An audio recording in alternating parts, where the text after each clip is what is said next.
Okay, so let's talk a little bit about aperture, which is very important because the aperture in your lens controls the amount of light that reaches your sensor. Now, aperture is the f-stop. It's measured in f-stops.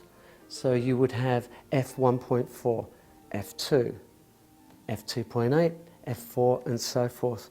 And you would have increments in between, half stops, and some cameras have thirds of stops.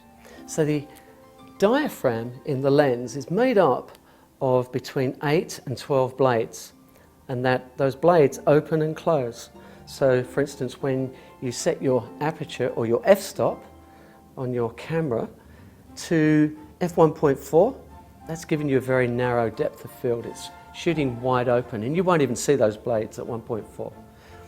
But when you close down to say 2.8, the blades are coming in slightly, and that's increasing your depth of field. And depth of field is the sharpness between, for instance, my nose and my ear. So at 1.4, between my nose and my eyes will be sharp, but my ears will be out of focus and everything else will be out of focus. So it's a very narrow depth of field. At f2.8, you're increasing that depth of field.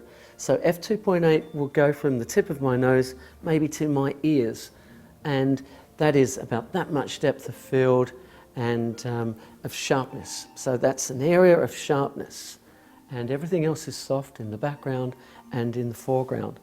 And as you increase your depth of field by changing your f-stops to say f4 or f5.6, that's increasing that depth of field, that depth of sharpness.